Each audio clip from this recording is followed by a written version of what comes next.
In today's classrooms, assessing what students know and can do goes beyond just quizzes and exams.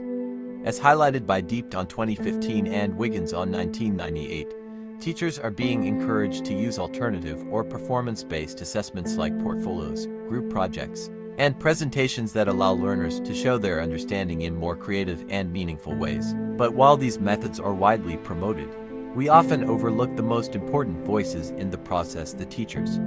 What do they actually experience when using these strategies in real classrooms? What works for them? What doesn't? Our study addresses this gap by exploring teachers' first-hand experiences with alternative assessment. While existing research often focuses on ideal frameworks or higher education settings, as noted by Gonzalez in 2017, there's less focus on how basic education teachers perceive and manage these approaches in practice. Our goal is simple: to understand the usefulness of alternative assessment as perceived by teachers, and to identify the challenges they face when implementing it. By doing so, we hope to provide real insights that can support future teachers like us, as well as help schools and policymakers develop more practical and teacher-informed strategies.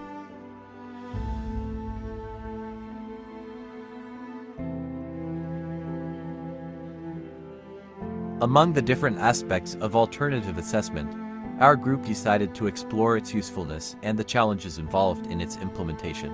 We wanted to find out what kinds of alternative assessments teachers use, how these tools impact student learning, and what makes them difficult to apply in real classrooms. To guide our investigation, we formulated the following specific research questions. 1. What types of alternative assessments are used by basic education teachers? 2. How do teachers perceive the usefulness and impact of these assessments on student learning? 3. What challenges do teachers encounter when implementing alternative assessments in the classroom?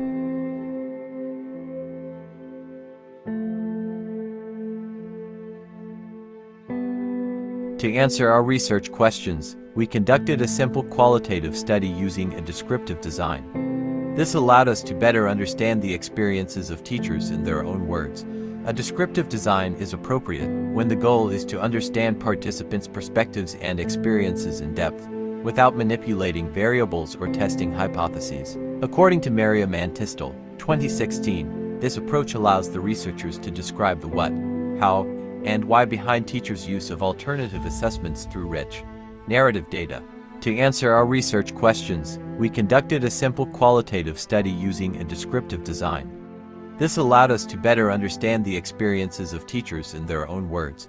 A descriptive design is appropriate when the goal is to understand participants' perspectives and experiences in depth, without manipulating variables or testing hypotheses. This approach allows the researchers to describe the what, how, and why behind teachers' use of alternative assessments through rich, narrative data. Miriam and Tistel, 2016.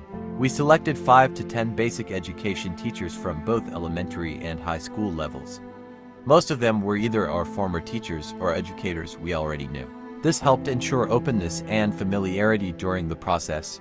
We carried out the interviews face-to-face, which gave us the chance to engage directly and clearly with our participants. Before beginning each interview, we made sure to inform the teachers clearly about the purpose of the study.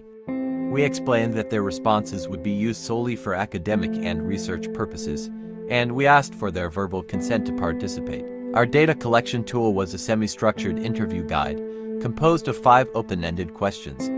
These focused on the types of alternative assessments they use, how effective they believe these are, and the challenges they commonly encounter. All interviews were documented with permission, and the responses were carefully reviewed and analyzed to identify emerging themes. To further understand it, we have prepared a visual presentation that shows the structure of our research. This includes our general statement of the problem, the 3 specific research questions that guided our study, and the corresponding interview questions used to gather data. As shown in the table, each research question is supported by 1 or more guiding interview questions, ensuring that all aspects of our general objective are addressed during the data collection process. This structure allowed us to focus our interviews while still giving teachers the space to share their real classroom experiences in detail. For our first research question, which asked, what types of alternative assessments are used by basic education teachers? We found 4 main types of alternative assessments commonly practiced by teachers in both elementary and high school settings. First, teachers frequently use performance-based assessments such as reporting, oral presentations, and projects. These allow learners to express their understanding through tasks that mirror real-life applications. I am Sir John Lester I. Fano, a high school teacher. I use reporting to enhance student skills. I'm Ma'am Marianne Reyes, a high school teacher. I use performance tasks, group project, and oral presentations to better know my students. I'm Ma'am Christy V. Gaskin, an elementary teacher. I use performance tasks and projects to assess students' application of knowledge in the real-world contexts. Second, many rely on group activities and collaborative tasks. These promote peer interaction and allow students to learn through teamwork, which teachers believe also enhances problem-solving and communication skills. I'm Ma'am Loida D. Kamad, an elementary teacher. I evaluate my pupils through groupings by identifying their learning styles. I am Sir Raymond Bien Bahati, an elementary teacher. I use differentiated group activities, grouping learners based on their multiple intelligences. Third, teachers apply differentiated and learner-centered strategies, often tailoring their assessments based on students' learning styles and multiple intelligences. This approach ensures that each student is given a fair opportunity to succeed. I'm Ma'am Loida D. Kamad, an elementary teacher. Identify my learners through their learning styles, then plan how to group and assess them accordingly. I am Sir Raymond Bien Bahati, an elementary teacher. I use grouping strategies based on multiple intelligences. Lastly, some teachers integrate visual and formative tools like hands-on or multimedia-based assessments to monitor engagement and reinforce learning in creative ways. I'm Ma'am Angelica S. Lisa, an elementary teacher. I use visual enhanced assessments and formative tools to engage learners. These practices reflect what scholars like Wiggins 1998 and Deepwater know. 8. 2015 advocate that assessments should be performance-based, authentic, and aligned to learner diversity. Here's what one junior high school teacher shared about the alternative assessments she uses in her classroom. In classroom, I use performance tasks, group projects, and oral presentation. Kasi more alternative assessment, more opportunities for you to know more your learners. And how does this assessment help you evaluate your students' learning? Of course, through these different alternative assessments, you can get the best from your students because every individual is unique. For our second research question, which asked, how do teachers perceive the usefulness and impact of alternative assessments on student learning? We identified 3 key themes from the responses of our interview participants. First, teachers shared that alternative assessments support multiple intelligences and learner diversity. Instead of relying only on tests, these tasks allow students to express themselves in different ways.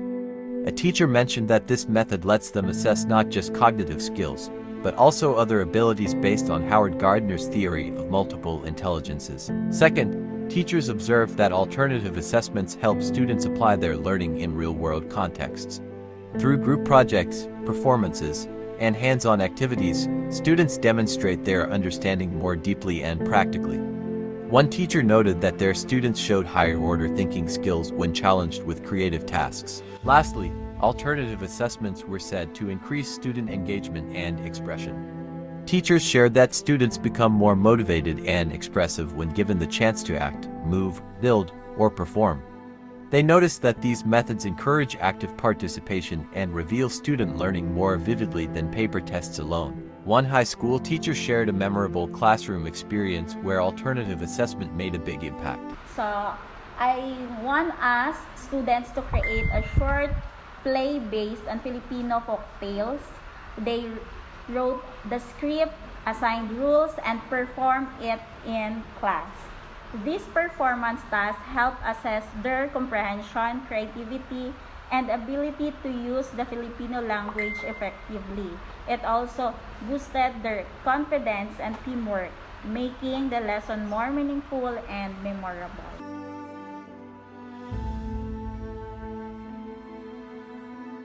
For our third research question, we asked, What challenges do teachers encounter when implementing alternative assessments in the classroom? After analyzing the responses, we identified 6 recurring themes. First, many teachers emphasize time and workload constraints. Compared to traditional assessments, alternative methods require more time and planning. Teachers often feel overwhelmed with other responsibilities, limiting their capacity to design creative tasks. Second, student engagement and behavior was a challenge. Some teachers shared that even well-planned assessments fall flat when students are disinterested or do not participate actively. Third, the lack of resources and materials was cited, especially by those teaching large classes or in under-resourced schools. Creative assessments often demand tools and preparation that aren't always available. Fourth, teachers noted the difficulty in personalizing assessments. Since students have different abilities and strengths, it's hard to create one assessment that fits all, and this increases preparation time. Fifth, grading fairness and consistency came up as a concern. Some teachers find it hard to assess subjective or creative outputs fairly without rubrics. And lastly, there was a strong call for professional support and collaboration. All teachers mentioned the need for training, workshops, and sharing of best practices with fellow educators. This kind of support would help them implement alternative assessments more confidently and effectively. These findings are supported by educational literature and policy. Nitko and Brookhart 2014 emphasized that alternative assessments demand significant preparation time and resources, posing challenges for teachers in terms of workload and consistency. Similarly, the Department of Education's Order No. 8-S 2015 highlights the necessity for varied assessment tools, clear rubrics, and collaborative efforts among educators to effectively implement classroom assessments. This policy underscores the importance of professional development and administrative support to address the challenges identified by teachers in our study. This high school teacher described how time and workload affect their ability to implement alternative assessments. Designing an activity that can really showcase their ability is hard. Kasi since most faculties here are overloaded, we cannot, really design activities that helps the students. So we mostly use traditional assessment. Conclusion. In conclusion, our study revealed that while alternative assessments are widely appreciated by teachers for their ability to promote deeper learning, creativity, and student engagement, they also come with significant challenges. Teachers identified performance tasks, group projects, oral presentations, and differentiated activities, commonly used tools. However, implementing these effectively requires sufficient time, resources, and professional support. Overall, the findings emphasize the need to value teacher voices in shaping assessment practices. By listening to their experiences, we gain practical insights that can improve classroom assessment in real, meaningful ways. Throughout this activity, we learned that assessing students is not just about checking answers or giving grades. It's about understanding how students learn and giving them different ways to show what they know.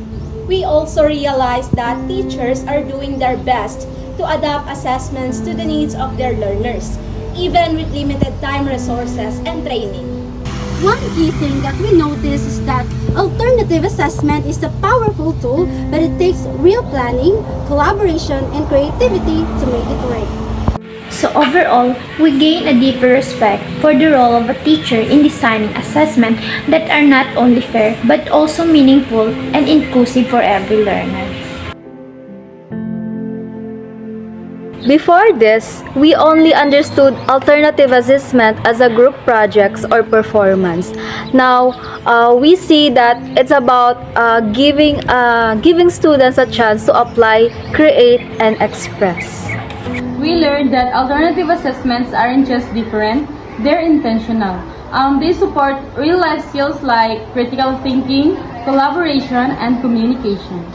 This experience helped us realize that no single assessment works for all. Teachers need to consider learning styles and find creative ways to involve all learners. As a future educator, we now know that using alternative assessment is not just a strategy, it is a mindset, and it is something we will definitely bring into our future classroom.